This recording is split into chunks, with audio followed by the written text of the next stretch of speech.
As you may know, I have studied the asymmetries of the body quite extensively, and my background is heavily rooted within that. So I think that this allows me to have a perspective on something asymmetrical like lateral pelvic tilt that could be valuable. If we can agree that we have a heart on the left side of our body and a diaphragm that's asymmetrical and bigger on the right side of our body, as well as a liver on the right side and a brain that's asymmetrical, then we're in full agreement that the body is inherently and naturally asymmetrical. I have a full webinar on my YouTube channel where I go into deep detail about these asymmetries and how we're biased towards certain positions and what we can do to get out of them and how this asymmetrical setup of our organs and brain can influence that. It's actually 45 minutes long and it's not a short watch, but it sets the stage for so much of what I discuss and talk about throughout my entire YouTube channel. So because of this asymmetrical organ presentation that we have, we are more prone towards being in our right sides a little bit more, meaning that the pelvis is turned towards the right and slightly higher on the right side. And because we're on our right side, what we need to do to balance ourselves out is counter-rotate our trunk slightly back to the left. So that way we are aligned straight ahead with our center of gravity as even as it can be. And this is just the starting point. By no means is this where everyone is currently at right now. This is just a predisposition based on our nature as a species. So what we end up seeing a lot of the times is people who have this lateral pelvic tilt, their right hip is higher. And that's what I would probably expect to initially see, but people build up compensations. And I can't tell you exactly this is what caused your lateral pelvic tilt. There's so many different factors that feed into this, whether that be lifestyle, genetics, what you did for sports when you were younger. There's so many things that influence this. And if we're going to make a determination of what could cause your lateral pelvic tilt, it might be inaccurate, but ultimately you are where you are right now. So that's what's important to address. And it's important to understand the underlying principles and the underlying asymmetry that is within us all at first. So initially we expect to see this higher right hip, but some people can present with a higher left hip or a pelvis that's coming up and over the top. You can have a lot of different things happening. In order to determine which lateral pelvic tilt orientation someone is most likely biased towards, I use 3 primary assessments. And again, this is not an exhaustive list. Sometimes I go into a lot more detail than this, but these are the 3 most common and helpful assessments that I use to determine. The first test is a pelvic external rotation test. This is assessing the ability for the pelvis to do this on the active leg side at the end range. So if we can lay on a table, bring our leg back here, we should see this bone flare back like this, which should allow for that leg to roll back on the table. That's a pelvic external rotation assessment. To properly assess hip flexion, lay flat on your back with your low back flat and your opposite passive leg pressing up against the wall and keeping that hamstring pinned against the ground. Actively pull the active leg to your chest as far as you can before you feel a restriction in the front side of your hip or you feel like the opposite side hamstring is going to come off of the floor. If you feel a pinch or a significant restriction within your hip, you've gone too far and stop the test before that happens. As you can see on this one right here, his hamstring comes off of the ground and that would be cheating to find more range of motion. Also, if your rib cage comes up like that, the test is also over and you've gone too far.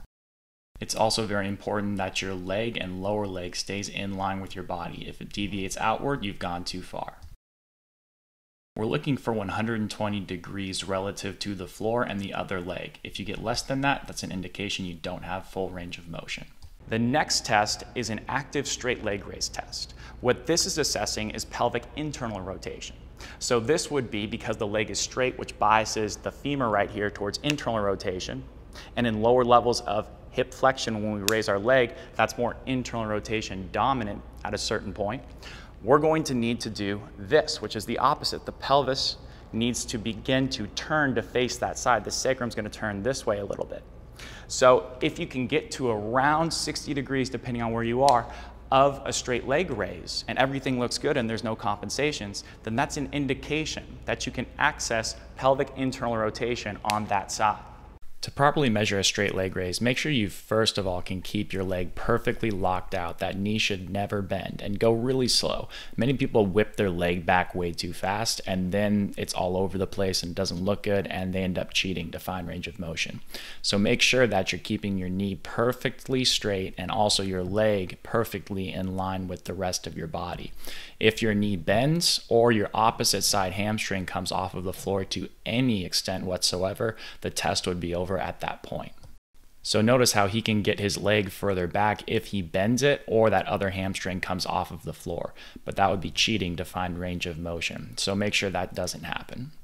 Also, we want to make sure that the downside toes aren't turning out to the side, and the straight leg raise, the active leg, isn't going out to the side as well. Anything less than 70 degrees on this test would be considered limited.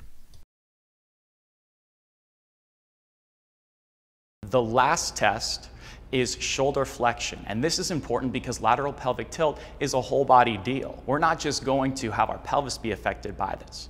If you saw what I said earlier about how we're going to counter rotate our torso due to being in this right side, then we're obviously going to have some implications of this pelvis influencing the upper body. And what this is measuring is basically how extended and how compressed are you on your back rib cage? How much is your pelvis pushing you forward?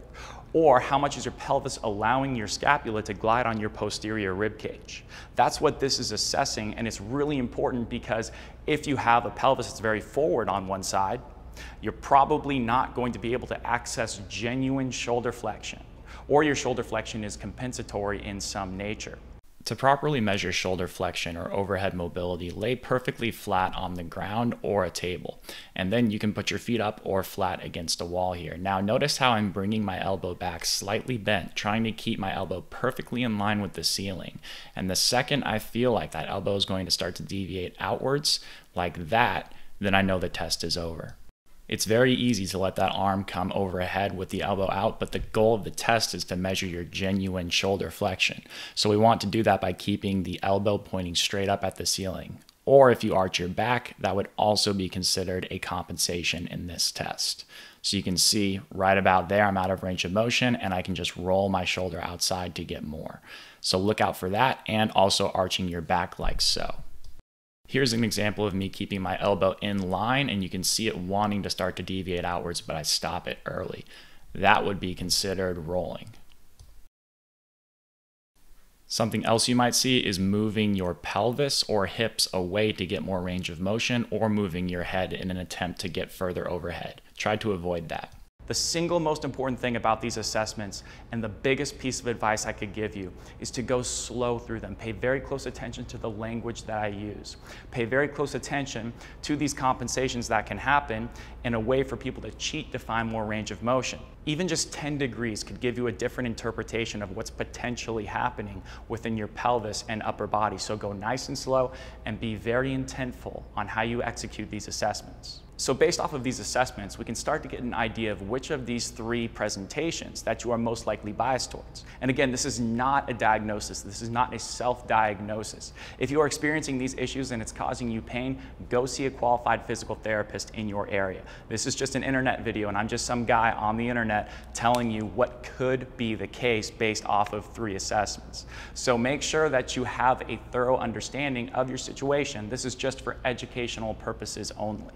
Usually I'm looking for around a 10-degree discrepancy from side to side for me to think that there is a little bit more of this lateral pelvic tilt going on. Most people will present with around 5 degrees of asymmetry, regardless of who you are, but a lot of people with these orientations will present with 10 degrees or potentially even greater than that. And that's when I'm starting to think along these lines. What we would expect to see in the most common asymmetrical pelvis presentation is a pelvis that is higher on the right side, and this right side is biased towards internal rotation, which means that the straight leg raise would be better on this side. Hip flexion would be better on the left side, and shoulder flexion would be better on the right side, because the right side tends to be less extended than the left. The left is forward, which blocks our ability to get shoulder flexion on the left side relative to the right. But what if you had a hip that's higher on the left? What we see here are two main things. We tend to see, first, this sideways push of the pelvis up. This is what's referred to in some literature like the malalignment syndrome, a left pelvic upslip. And what this is doing is this hip on the left is hiking up, which causes this right side to be locked down. It's going to be very hard to move it because this left pelvis is now higher and it's kind of on this frontal plane or side-to-side orientation of up. So this side gets a little bit more range of motion than the right. So what we would expect to see here in terms of limitations and assessments is the right side will be worse on everything compared to the left. The left side will have better hip flexion, straight leg raise, and shoulder flexion. The last thing that we see is this orientation where it's more rotational in nature and the left side is higher, but it's coming up and over the top like this. Now this pelvis is really up and over now. And I'm exaggerating this pelvis movement. Really, it's probably more like that, but it's coming up and over the top. So this right side is going to have a little bit more range of motion than the left. So what we would expect to see here is the right side is going to have better straight leg raise and hip flexion. And the left side is probably going to have better shoulder flexion. So what can we do about this? Depending on which one you are, there's a couple of different strategies we can use. But ultimately, an asymmetrical pelvis requires an asymmetrical intervention in order for us to get a little bit more even. So if we have a situation where the right side's higher and the left side's a little bit more forward, then we want to pull this left side back. We can do that via the hamstring, which attaches here to pull that pelvis back on the left and also restore some internal rotation on this left side of the pelvis. So we can go here instead of just being here all the time. Internal rotation is this, and we can do that with some adductors and also internal rotation muscles of that left hip. This also applies to a pelvis that's up and over the top right here, this rotational orientation where the left hip is higher. We want to pull this left hip back and down. That's going to allow us to get a little bit more symmetry here. So a lot of the same muscles apply here, but a lot of the times with this orientation, we want people to also be able to push out of the right side and upright themselves here. What we really need to do here is we need to push ourselves out of the right side too, because if we're up and over the top, we can use this right glute max right here, which is in a chronically elongated state, to help push and upright the pelvis.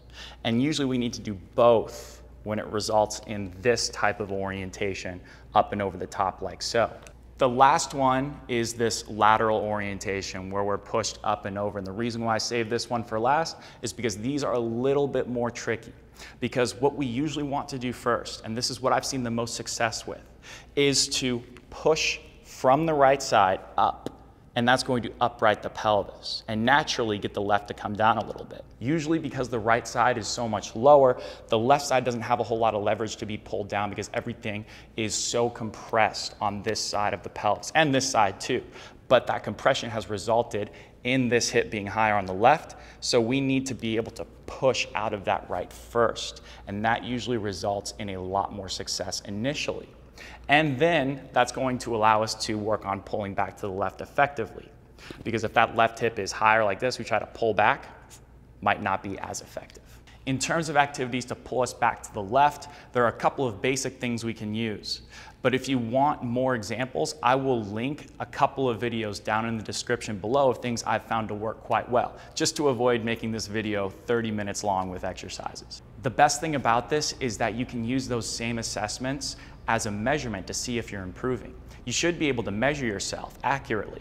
Go do a technique that's effective, retest yourself, and immediately after you should see your measurements improve and become more symmetrical on both sides. If it didn't, then it was either not the right technique for you or there was a lack of proper execution. But a lot of the videos have lots of detail, lots of examples and visuals on how you can do them correctly. So just make sure, same with the assessments, that we're going nice and slow and paying attention to feeling everything and we're not rushing through it. In terms of pushing out of the right side, there are a lot of different activities we can do that are dynamic in nature. But I recommend that we start with something where we're developing the ability on the ground with lots of references to get that right glute max and right hip abductors to push, like so. But after that, we can do things like a rear foot elevated split squat with the right foot forward. We could do a high to low cable press with the right foot forward, working on pushing out of the right side. Ultimately, that's what we're trying to do, and you can make these activities not boring and static, but build up to more dynamic activities in nature. If you want more ideas for exercises, I highly recommend you check out my Mastering Mobility program that I just released a couple of weeks ago. That's going to give you a lot of different exercises, techniques, and tools for getting you to be able to push out of the right or pull back to the left.